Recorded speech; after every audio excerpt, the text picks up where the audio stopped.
حال ہی میں وطن واپس لوٹ کر وفاقی وزیر خزانہ کا عہدہ سنبھالنے والے اسحاق ڈار اس وقت مسلم لیگ نون کے سیاسی مستقبل کی امیدوں کا مرکز بن چکے ہیں، کیونکہ اگر وہ معیشت سنبھالنے اور مہنگائی روکنے میں کامیاب نہ ہو سکے تو اگلے الیکشن میں پارٹی کو بھاری نقصان اٹھانا پڑ سکتا ہے۔ سیاسی تجزیہ کاروں کا کہنا ہے کہ ڈار کے بعد نواز شریف بھی تبھی پاکستان واپسی کے قابل ہو سکیں گے جب ملکی معیشت بہتر ہو جائے گی، وگرنہ میاں صاحب کو حکومتی ناکامی کا بوجھ اپنے کاندھوں پر لینے کے لیے واپس لوٹنے کی ضرورت نہیں ہے۔ لندن میں موجود قیادت سے براہ راست رابطہ رکھنے والے مسلم لیگی رہنما اشارہ دے رہے ہیں کہ سینیٹر اسحاق ڈار کی پاکستان آمد دراصل نواز شریف کی وطن واپسی کی جانب پہلا قدم ہے، اور زیادہ سے زیادہ اوائل دسمبر میں وہ پاکستان میں ہوں گے۔ ان کا کہنا ہے کہ نواز شریف کو واپس لانا ہے اور وہ بہت جلد آ رہے ہیں۔ جب نواز شریف کے ترجمان محمد زبیر سے پوچھا گیا کہ کیا واقعی یہ تاثر درست ہے کہ اسحاق ڈار کی وطن واپسی بارش کا پہلا قطرہ ہے اور اب میاں صاحب آئے کہ آئے، تو انہوں نے مسکراتے ہوئے کہا کہ بالکل ایسا ہی ہے۔ ان کا کہنا تھا کہ کچھ عرصہ پہلے تک صورتحال ایسی تھی کہ ہم مسائل کا شکار تھے اور ظلم برداشت کر رہے تھے، لیکن حالات ہمیشہ ایک جیسے نہیں رہتے، وقت بدلتا ہے اور تبدیلی بالآخر آتی ہے۔ زبیر نے تصدیق کی کہ اسحاق ڈار کی واپسی دراصل نواز شریف کی واپسی کی جانب پہلا قدم ہے۔ سیاسی تجزیہ کاروں کا کہنا ہے کہ حکومتی سطح پر ایک مؤثر لابی اسحاق ڈار کی واپسی اور وزارت خزانہ سنبھالنے پر پریشان تھی۔ اس کا خیال تھا کہ ڈار کی واپسی کے بعد انہیں حکومتی فیصلوں میں زیادہ آزادی نہیں رہے گی۔ البتہ محمد زبیر اس تاثر کو معمول کا اختلاف رائے قرار دیتے ہیں اور کہتے ہیں کہ اسحاق ڈار کی واپسی اور وزارت خزانہ سنبھالنے کے فیصلے پر پوری جماعت مکمل طور پر متفق ہے۔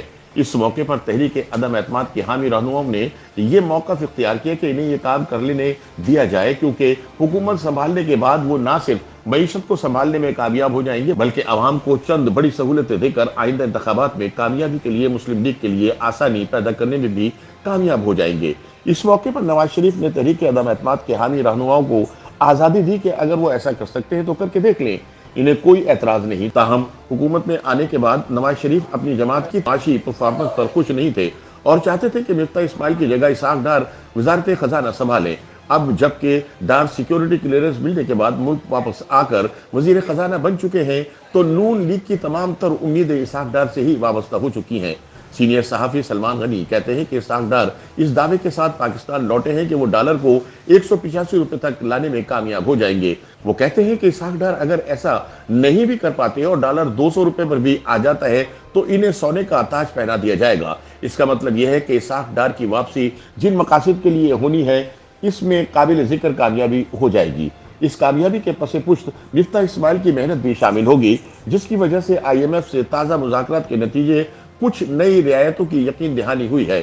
سیاسی تجزیہ کاروں کا کہنا ہے کہ اگر ڈار معیشت کو سنبھالنے میں کامیاب ہو جاتے ہیں تو دسمبر کا مہینہ نواز شریف کی واپسی کا مہینہ ہو سکتا ہے اور وہ وطن واپس آ کر اپنی جماعت کی انتخابی مہم کی قیادت کر سکتے ہیں۔ یوں آئندہ عام انتخابات وقت سے کسی قدر پہلے یعنی مارچ میں کروائے جانے کا امکان پیدا ہو سکتا ہے۔ لندن میں یہی فیصلہ ہوا ہے کہ عوام کو نمایاں ریلیف دے کر انتخابات کی طرف بڑھا جائے، لیکن حقیقت یہی ہے کہ اسحاق ڈار اس وقت مسلم لیگ کی امیدوں کا واحد مرکز ہے اور آنے والے دنوں میں جو سیاسی منظرنامہ تشکیل پاتا ہے اس کا تمام تر انحصار اسحاق ڈار کی کارکردگی پر ہے۔ YouTube پر گوگلی نیوز دیکھنے کے لیے youtube.com کی سرچ بار میں گوگلی نیوز TV ٹائپ کریں۔ گوگلی نیوز کے پیج پر سرخ رنگ کے سبسکرپشن والے بٹن پر کلک کرنا نہ بھولیے۔ YouTube پیج پر اپلوڈ ہونے والی ویڈیوز سے باخبر رہنے کے لیے بیل آئیکن پر کلک کیجیے۔ آپ کو ہر نئی ویڈیو کے بارے میں نوٹیفیکیشن موصول ہو جائے گا۔